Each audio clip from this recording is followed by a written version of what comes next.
大家好，接续上部影片的说法呢，直接来看一下被吸引往下做之后的变化。对于没有这么多现成废弃砖头呢，可以利用的观众朋友在此先说个抱歉本片仍是以砖头再利用为主啊。不过呢，可以看到个人能力有了进化铺设效果算是提升了不少了。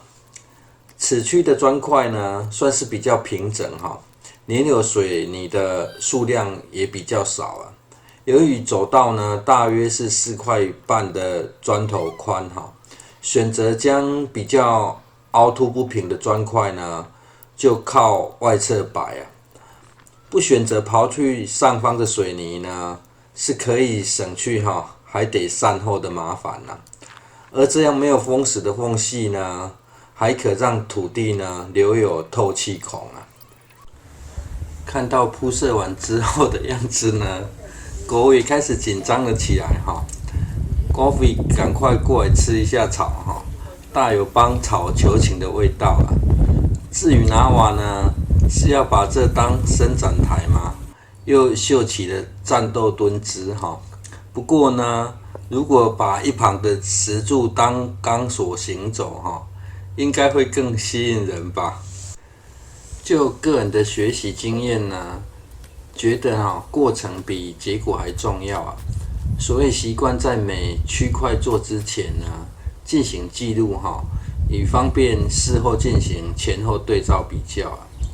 只听过说狗急跳墙也怪不得无路可走的拿瓦呢，直接踩在已经长出嫩叶的芹菜上方了。这地面呢，原本是以斜坡的方式铺设方便进行排水已经看过照片的观众朋友呢，应该知道后来被改成平面铺设修改成平面之后呢，除了更方便行走之外呢，这多出的成年养分土壤呢，就可直接用花盆收集起来虽然是可以直接种在地上但种在花盆呢，除了好移动之外最主要的目的是遇到雨天的时候呢，也就有事情可以做不然呢，让狗放风的时间真的是漫漫长日由于比较平整的砖块摆设在什么位置呢，都相对容易所以这有水泥附在上方的砖头或是碎砖呢，就要在与其他种植区的连接处尽量使用掉。连接处呢，没有卡紧反而不是坏事往好处想呢，就是可以让作物旁的土壤呢更保有透气性而除了你正在观看影片之外呢，个人施作的时候呢，还有双重的监工盯着不认真做都不行而对于环境整理呢，最容易出现状况的位置是在转角处不过幸好大家应该都听过山不转路转路不转人要转既然平铺无法塞进缺口呢，那就改用直立的方式这也是种变通的方法嘛。毕竟这种走道拼图呢，只要铺到平整呢，就是最好的造型了毕竟现有的资材呢，是要做古风花园式的菜园如果说这是人工智慧呢，或是手工智慧，是不是都很合理？不过呢，这也算是保留了土壤才有的容易变动的弹性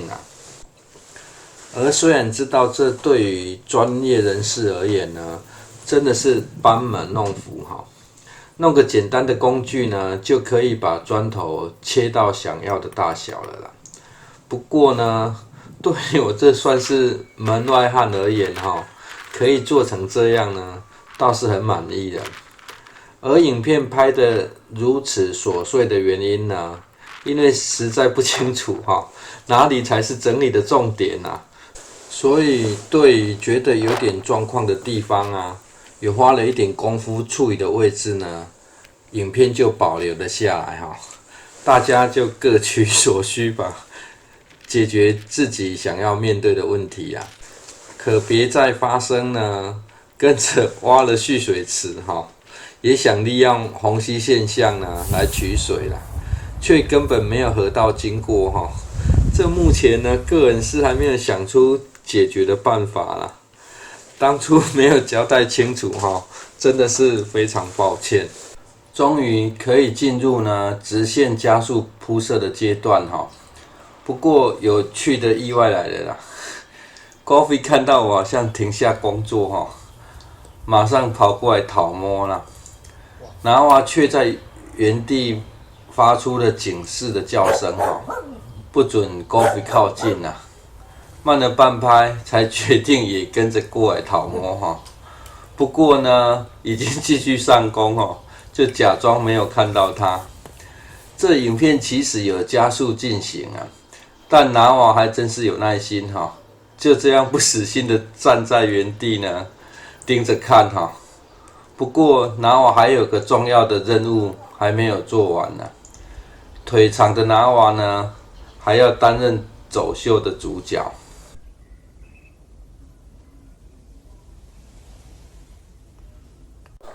后续这大概就是个人砖头铺设工法的最后影片了。接续的影片呢，就会进入绿化的过程了。虽然有一些作物已经进场哈，不过作物生长需要一点时间哈，才有办法看出是否能达到预期的成效了。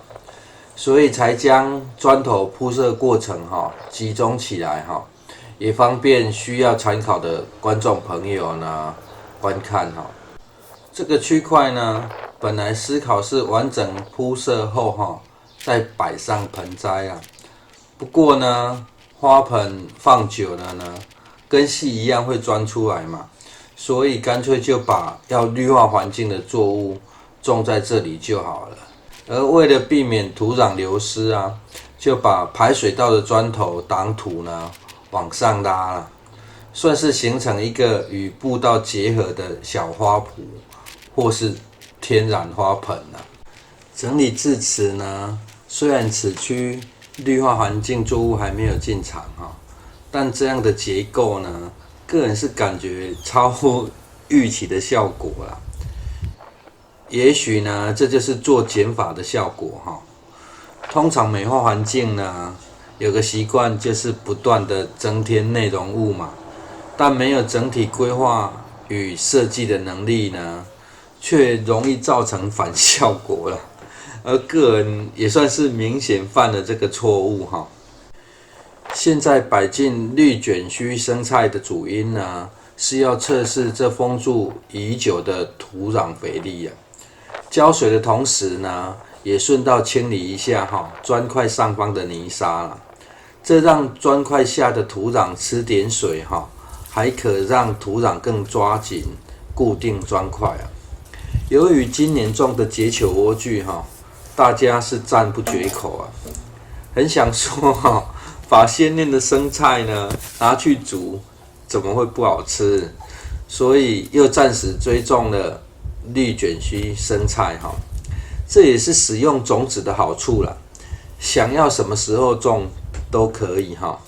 最后呢，这是又被菜苗追着跑的情况哈。田油菜心的幼苗又长这大了，算是先行的预告啦。谢谢收看。